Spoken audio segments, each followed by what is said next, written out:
Hanhoi khowai Baijalbarini outpost ni police ni chaitong mumbai sangrong salo AS01 FC7405 marini bulero malkhungo manjakha 142 kg phekjaknai bijra Sidi Kwran Kroksani mo Akhirul Islam Omar Bishinoi Chisni Tongthai Assam hastewa loge loge na malkhungni malkhung sonai no tei loge tongnai Kroksana rongpha police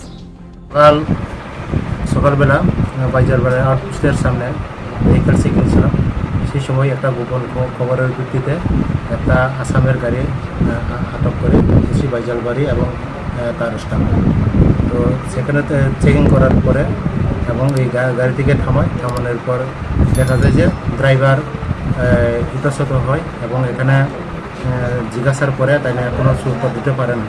তো যার কারণে এরপরে গাড়িটা checking করা হয়। এরপরে checking করার পরে যে তার একটা নতুন বডির মধ্যে কিছু দেখা গেছে যে গাঁজার প্যাকেট।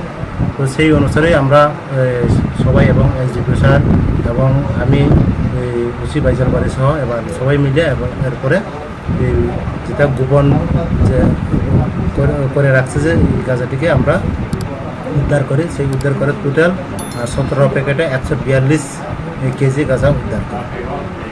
স্যার উদ্ধারকৃত গাঁজার বাজার মূল্য অ্যাকচুয়ালি এটা তো কালো ব্যবসায়ী, তো যার কারণে তবু আমরা অনুমান 3-3.5 লাখ টাকা মূল্য হবে বলে অনুমান করতে পারি। স্যার কেউ গ্রেপ্তার হয়েছে? হ্যাঁ, অবশ্যই একজন গাড়ি ড্রাইভার যার বাড়ির নাম আরিকুল ইসলাম বানিয়া বলে ড্রাইভার আসামের, তাকে আটক করে এবং গাড়িটাও আটক করে। স্যার প্রাথমিক তদন্তে গাঁজাগুলো কোথায় থেকে কোথায় যাচ্ছিল যা উঠে আসলো আপনাদের কাছে?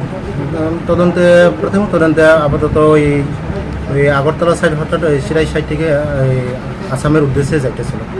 তো দেখা যাক এখন তদন্তের বিষয়, তারপরে কোথায় থেকে কীভাবে এসেছে সেটা আমরা তদন্তের জন্য আমরা রাখছি।